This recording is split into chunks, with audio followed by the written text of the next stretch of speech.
सभी किसानों का, सभी विद्यार्थियों का हमारे YouTube चैनल 8027 में आप सभी का हार्दिक अभिनंदन है। आप सभी से आज जो हमारा टॉपिक है वह है सूक्ष्म खेती में वाष्प उत्सर्जन अवरोधकों का प्रयोग, use of anti transparent in dryland agriculture. देखो, ये वाष्प उत्सर्जन पदार्थ वह पदार्थ होते हैं, वह केमिकल होते हैं जो पौधे में उत्सर्जन की मात्रा को कम करके पौधे में नमी का संरक्षण का काम करते हैं। सामान्यतः मुख्य रूप से इन्हें 4 भागों में बांटा गया है। रंध्र बंद करने वाले, इनको स्टोमेटा क्लोजिंग टाइप कहेंगे।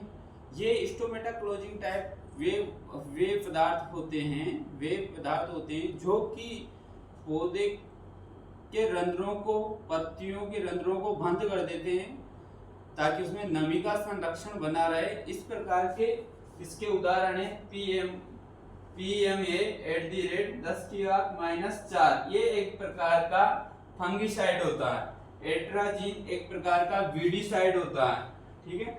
CO2 ये एक प्रकार की ग्रीन हाउस गैस होती है जो वनों की कटाई हो जाती है या जहाँ पर वन कम होते हैं, जहाँ पर प्रदूषण ज्यादा होता है, वहाँ पर CO2 की मात्रा ज्यादा होती है।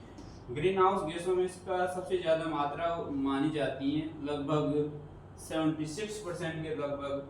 एसिटिक एसिड एक प्रकार का हार्मोन है। ये सब क्या करते हैं, स्टोमेटा क्लोजिंग मतलब रंध्रों को बंद कर देते हैं, पौधों की पत्तियों के रंध्रों को बंद कर देते हैं, जिससे कि पौधे में क्या नमी का संरक्षण बना रहता है, नमी का संरक्षण होता है। इसलिए ये क्या है कि रंध्र बंद करने वाले स्टोमेटा क्लोजिंग टाइप के हार्मोन क्लोजिंग टाइप के एंटी ट्रांसपेरेंट हैं, ठीक है।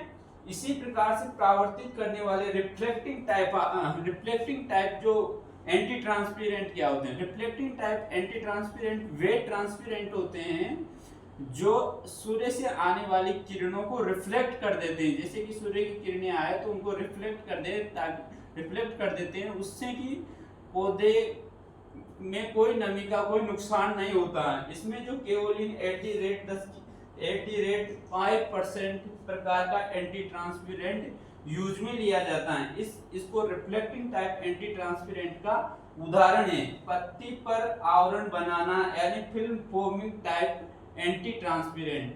Film foaming type anti transparent वो ट्रांसपेरेंट होते हैं जैसे कि हमें किसी फल हो या पौधों की पत्तियों में इसका छिड़काव किया जाता है। इनका जैसे कि मोबिलिक हो, हेक्साडेकेनोल हो, सिलिकॉन ऑयल हो, मोम हो, जो हम बहुत सारे बाजार से जो फ्रूट भी खरीदते हैं तो उनके लगा रहता है कुछ केमिकल, वो मोम, सिलिकॉन ऑयल इस प्रकार का होता है। ये क्या है कि उसमें क्या है, उसकी नमी का संरक्षण बना रहता है, उससे ये उसमें नमी का ह्रास न हो किसी प्रकार से। इस प्रकार के एंटी ट्रांसपेरेंट किसमें आते हैं, पत्ती पर आवरण। पत्ती मतलब हमारी जो पौधे की जो पत्ती होती है उस पर इनका छिड़काव किया जाता है, जिससे कि उनमें नमी का संरक्षण होता है, नमी का ह्रास नहीं होता है।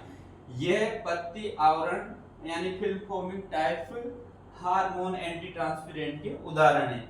वृद्धि अवरोधक ग्रोथ रिटार्डेंट में साइकोसिल आता है। ये एक प्रकार का हार्मोन है, प्लांट हार्मोन में आता है। तो इसका भी ये इस प्रकार का होता है वृद्धि अवरोधक हार्मोन। ये जड़ को बढ़ाता है, पौधे के तने को नहीं बढ़ाता। ये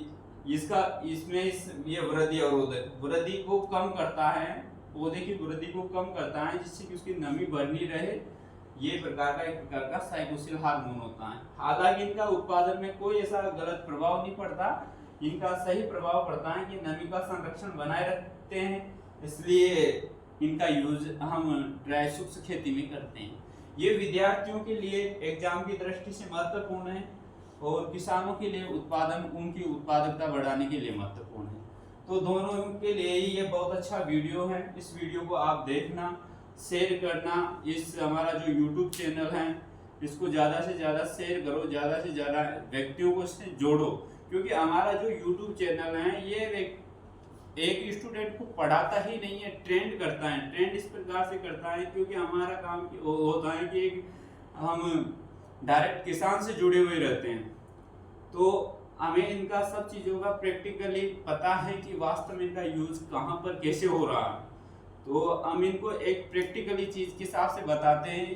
तो हर व्यक्ति के जो जिनके कम समझ में भी आता है, जो कमजोर हैं, जो चीज़ को नहीं समझ पाता है, तो वह व्यक्ति भी हमारे द्वारा पढ़ाए हुए या हमें जिस प्रकार से हम उसको ट्रेंड करते हैं, जिस प्रकार से हम उसे टीच करते हैं, तो वो हर प्रकार से हमारी बात को समझ जाता है, ऐसा हमारा मानना है। तो ऐसा है, अगर चाहे तो आप इसको ज़्यादा से ज़्यादा शेयर करो, सब्सक्राइबर बढ़ाओ इसमें। और ये इस प्रकार की अगर आप कहीं भी किताब में ऑब्जेक्टिव टाइप कोई भी किताब को देखना, शुष्क खेती का कहीं टॉपिक आएगा तो उसमें इस प्रकार के क्वेश्चन पूछे जाएंगे, पूछे हुए रहेंगे, और ये एग्जाम में भी क्वेश्चन आता है ना, एग्जाम में भी इस प्रकार के क्वेश्चन आते हैं। जो मैं बताता हूँ, कहीं से भी कोई भी कॉन्सेप्ट उठाता हूँ तो छोटा सा कॉन्सेप्ट उठाता हूँ, उस कॉन्सेप्ट को क्लियर करता हूँ। वो क्या है कि हमें तो पता है, हमें तो बहुत सारे एग्जाम दिए हैं, तो मुझे तो पूरा अनुभव है कि कहाँ से क्वेश्चन आते हैं, कौन से क्वेश्चन विद्यार्थी से गलत होते हैं। क्योंकि ऐसा नहीं है कि मैं डायरेक्ट सफल ही हुआ हूँ, उससे पहले मैं असफल भी हुआ हूँ।